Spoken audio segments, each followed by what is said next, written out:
Rather not bicker about taste. Don't like to. It's neither interesting nor productive. This particular witcher has an inborn intolerance for formal occasions. Yet he's to attend just such an event shortly. I expect that's the source of his prickliness. So try not to take things personally, Master Taylor. Rather pity him. For in truth, stage fright overwhelms him. He trembles at the thought that he has no notion how to behave in the presence of Her Grace's Majesty. As well he should. All that being as it may, Toussaint's highest honor, the Order of Vitis Vinifera, demands appropriate attire. The Duchess cannot be expected to drape the medal on a suit of armor caked in mud.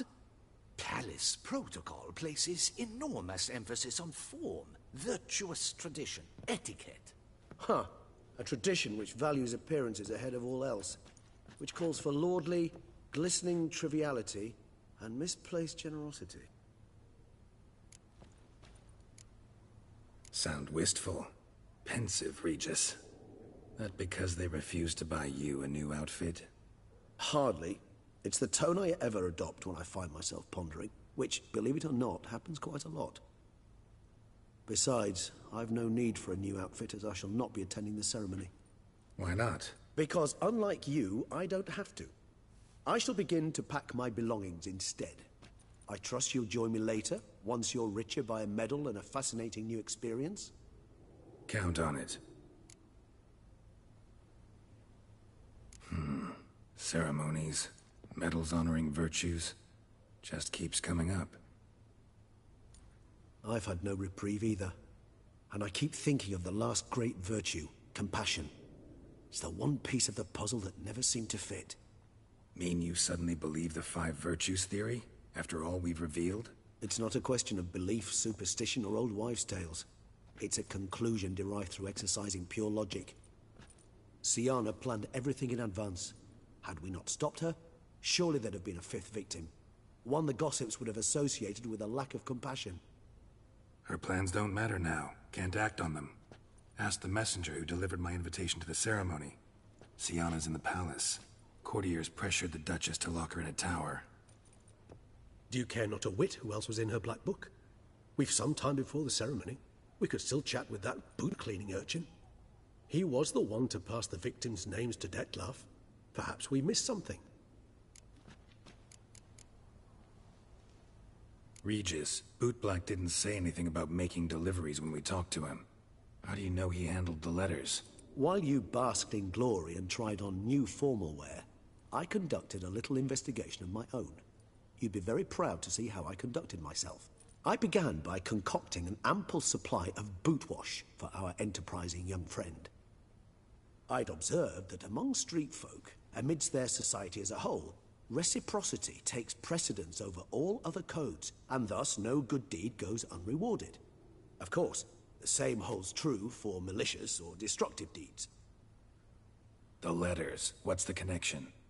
When the bootblack arrived to collect his bucketful, he hinted he knew more. Simply put, we'd failed to ask the proper questions when we chatted earlier. It took a bit more tongue-loosening, but ultimately he spoke. He admitted he'd handed Dettlaff the letters. He knew this information was valuable to me. In providing it, he was simply repaying me.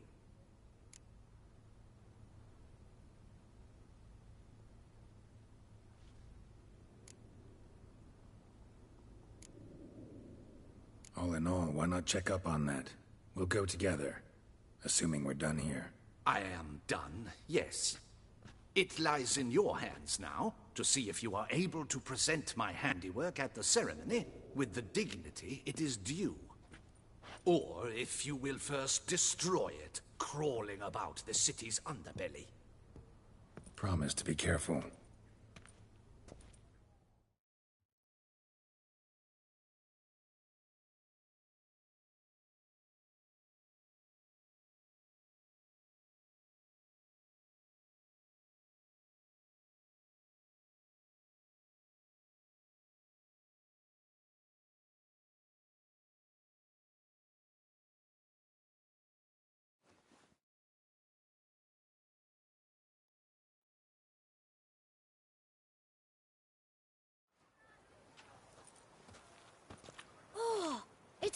sportsman! Good to see you. Here for a spiffing? Dirty boots are a stain on professional dignity, you know. Step on up. Need to ask you something. Yet again? Go on then. I'm a proponent of free speech and I will gladly tell you all I know. But why not get your boots shanked while we jabber? Guess they could use a spit and polish. Then I shall take advantage as well. A friend of mine used to say boots should be as clean as the soles that wear them. Clean boots, clean soles. A fine slogan.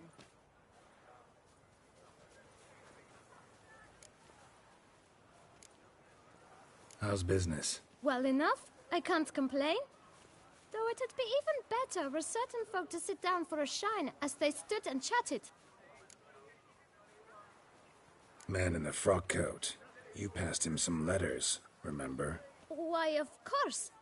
I'm young, got a mind like a steel trap, but...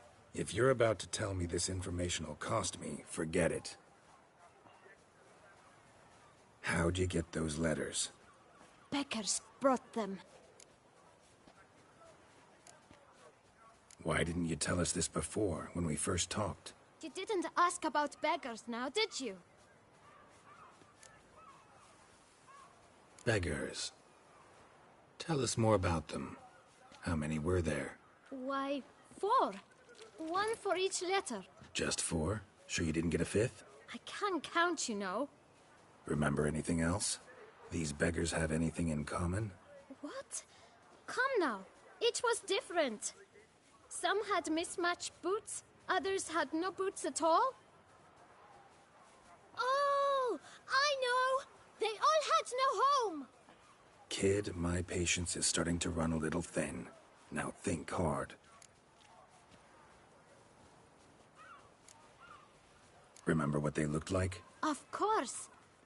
I've a mind like a steel trap, as I said. They were ragged, unshaved. Their clothes were tattered. As to their boots, well, I mentioned that already. Geralt, allow me to ask a question. Listen, lad.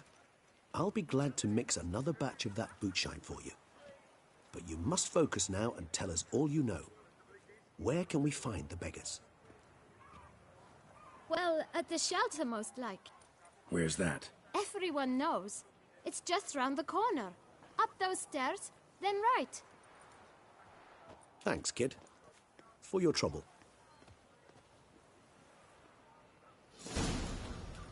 We must visit the shelter.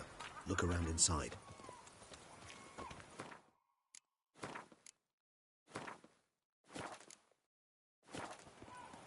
You shoo away the beast,